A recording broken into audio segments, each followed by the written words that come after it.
Yo, what's up? Welcome back to another episode of the SWUS. NFL Week 13 is here, Thursday Night Football, coming off a great Week 12.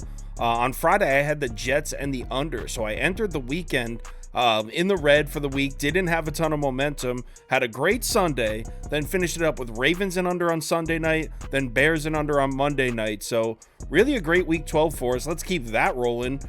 Thursday Night Football Week 13, we got Seattle on the road in Dallas. Good one here. This line is now Dallas -9, which has been bet up from 7. Total sitting at 46.5. Let's do it. Welcome to the SWUS. The SWUS. SWUS. Hey, get the SWUS. So as you would imagine, everyone's betting the Cowboys here. This number was at 7, then 7.5. Got bet all the way up to 9.5 on Tuesday morning. It was sitting at 9.5. Now it's back down to 9. So it looks like 9.5 is the limit. That's when some sharps started buying up Seattle, when it hit 9.5. Let's talk injury reports. No need to even bring up the Dallas offense because they're completely good to go. Actually, Rico Dowdle is listed as questionable. He's not on the graphic because technically he's RB2, but he has been getting touches. Other than him, though, Cowboys offense completely healthy and active. Defensively, the Cowboys still missing the same two pieces that they've been missing for a while, Diggs and Van Der Esch.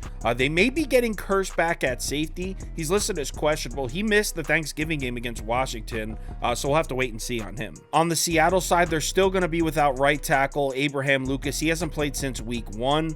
We don't know if we're going to see Kenneth Walker back or not. He missed the Thanksgiving game against the 49ers. He's listed as questionable.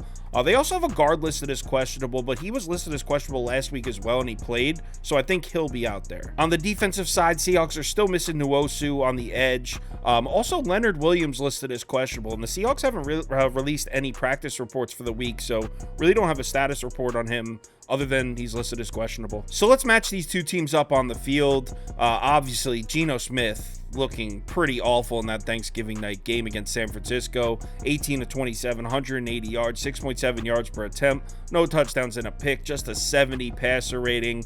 He was sacked 6 times in that game. And there's definitely a pattern forming here. On the season, Geno Smith has faced 4 teams in the top 15 of adjusted sack rate: Cleveland, Baltimore, San Francisco, and Cincinnati. 4 top pass rushes.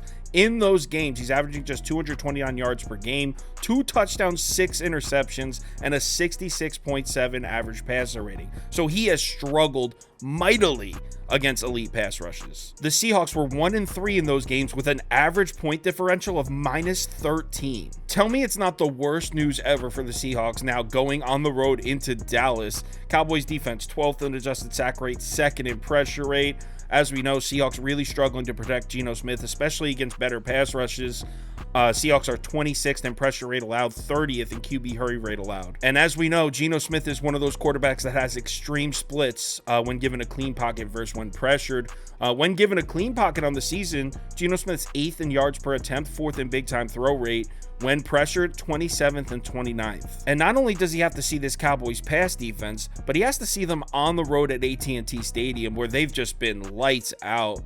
On the season, Cowboys pass defense at home, just a 60.6 opponent passer rating, best in the NFL by a good margin, allowing just 55% completions. That's 3rd best, 5th in yards per attempt, 5th in takeaways per game. Now, we do have to mention that the 5 quarterbacks that have come into Dallas on the season: Sam Howell, Zach Wilson, Mac Jones, Tommy DeVito, and Matt Stafford. So not exactly the most talented group, but with Geno's shoulder bothering him, he might fall right into that category. He really hasn't been good recently. But wait, it gets worse.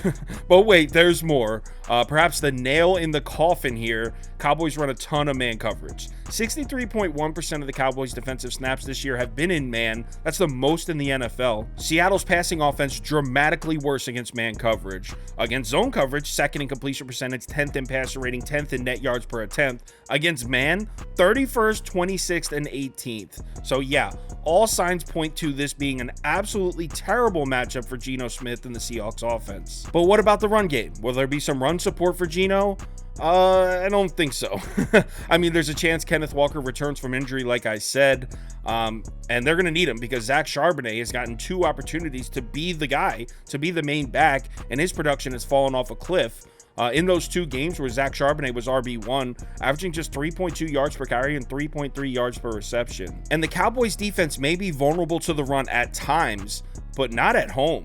At home, the Cowboys have been excellent against the run. They're 4th in yards per carry allowed and 6th in rushing yards per game allowed at home. So no one's been able to run the ball on the road in Arlington. One positive angle for Seattle's offense, I had to find one. Maybe you could say the Dallas run defense has looked a little more vulnerable recently. In their last 3 games, they are allowing 4.51 yards per carry. In the 3 games before that, just 3.17 yards per carry. So teams have been able to run the ball a little bit on Dallas recently. But we have to mention that those 3 games, the Cowboys had a serious lead. I mean, those were blowouts. So those stats could be the result of Dallas just sitting back in lazy coverage with a huge lead. So I wouldn't read too much into those numbers. Situational stats, edge on 3rd down definitely goes to the Dallas defense. They're 2nd in 3rd down percentage compared to 29th for the Seattle offense. Really no edge in the red zone. Cowboys defense has been bad in the red zone, so has the Seahawks offense. Now, what about the other side of the ball? Do we like the Seahawks defense here? Well, let's give them some props. They did a good job against Brock Purdy on Thanksgiving night. Purdy was just 21 of 30, 209 yards, 1 touchdown, 1 pick, and an 86.7 passer rating, which is a solid performance. But still, this Seahawks pass defense is a unit that sits just 23rd in DVOA. Definitely a disappointing number for a defense that, let's face it, had some high hopes entering the season. The only 2 games where Seattle's pass defense was tested on the road would be Detroit and Baltimore. In those 2 games, 68 points combined, 933 yards. They converted 50% of their 3rd downs. Seahawks got cooked in both those games. Now, one thing we can say about Seattle is they are getting after the quarterback a bit. They're up to 10th in pressure rate after getting off to a slow start. So they are getting after the quarterback, but does that really matter? Because Dak Prescott has been unbelievable under pressure. On the season, when pressured, Dak Prescott's 1st in yards per attempt, 1st in PFF passer grade, 1st in turnover ready play rate, 3rd in passer rating. So Dak Prescott has handled pressure very well. And do I need to remind you, we're talking about Dak Prescott at home here, where he's been basically the best quarterback in the NFL at home. On the road, completing just 63% of his passes, 8 touchdowns, 4 picks, 88.8 passer rating. At home, Dak Prescott's completing over 77% of his passes, 9.1 yards per attempt, 15 touchdowns, 2 picks, and a 129 passer rating. Dak Prescott has been next to perfect at home. I will say it might not be the best matchup for CeeDee Lamb, though, Dak's favorite target. He lines up in the slot in 55% of his targets this season. Devin Witherspoon tends to line up in the slot a lot for Seattle, and he's done a great job. Just 75 opponent passer rating and 5.3 yards per attempt allowed on targets coming his way. So maybe not the best spot for CeeDee Lamb, but as a whole, Cowboys offense, I mean, Dak Prescott's been so good at home, it's hard to doubt him. And when it comes to trying to stop the run, I mean, this Seahawks run defense has just fallen off a cliff. This makes no sense to me. This was a great run defense last year. They added Bobby Wagner and Leonard Williams. How did this run defense get worse? I mean, someone explain that to me. Through the first 5 weeks, Seattle was allowing just 3.17 yards per carry. So they're off to a good start. In the last 6 weeks, 4.99 yards per carry. So the Seahawks really struggling to stop the run recently. And if I was recording this 2-3 weeks ago, I'd be like, hey, but the Cowboys can't really run the ball. But you know what? Tony Pollard's starting to catch a bit of a groove here, and Rico Dowdle, who's listed as questionable.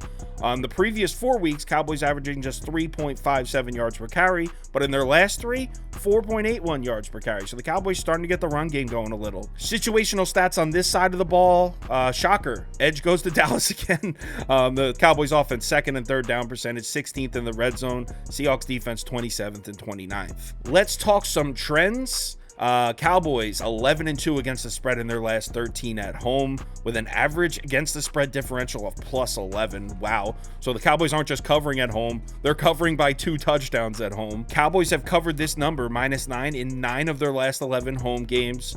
Cowboys are 3-1 against the spread in their last 4 on Thursday Night Football. Seahawks are 3-6 against the spread in their last 9 on the road. Seahawks 1-4 against the spread in their last 5 Thursday night games. So all 5 of those trends point to Dallas pretty heavily. Before we get to my bets, I got an underdog pick'em here. It's a 3 pick, so it pays out 6 times. I went with Geno Smith lower than 226.5 pass yards, Tony Pollard higher than 14.5 rush attempts, Jake Ferguson higher than 34.5 receiving yards. If you don't have an Underdog fantasy account, it's available in any state highlighted in this map. So if you're in one of these states highlighted in yellow, head over to the website or download the app Underdog Fantasy. Make sure you use the promo code BET when you make your account. So when you make your account, type in BET, BET. That'll get you a $100 deposit bonus match. So you deposit $100, they will give you a free $100 to play with. As far as when I'm betting, well, you already know I'm taking the under. I shouldn't even have to explain it at this point. Primetime game, I'm taking the under. They're cashing at such an insane rate. It's actually silly at this point. And by the way, public isn't even coming in on the under, so people still somehow haven't caught on to this. So give me the under at 46.5. As far as picking a side, this absolutely sucks. I mean, I would love to take the huge dog here. I think the Cowboys might be slightly overvalued after playing 3 bad teams in a row. I think Seattle's defense is a little underrated, but the truth is, on paper, this is a terrible matchup for the Seahawks. I mean, maybe you could say it's a look-ahead spot for Dallas as they have Philly on deck, but Seattle has the 49ers on deck. So if you want to say it's a look-ahead spot for Dallas, you got to say the same thing about Seattle. I can't get there. I can't believe I'm saying this. I got to lay the points here. All signs point to a Cowboys blowout. I tried fading the Cowboys at home on Thanksgiving. Didn't even come close. So give me Dallas -9, and I hate myself for it. If you want our top bets in all sports, parlays of the day, or if you want to join our Discord, head over to KyleKirms.com. The information's right there on the homepage. NFL Week 13, we're coming in with some momentum. We had a great Week 12. Let's keep that going. Remember to bet responsibly, and I'll talk to you in the Discord.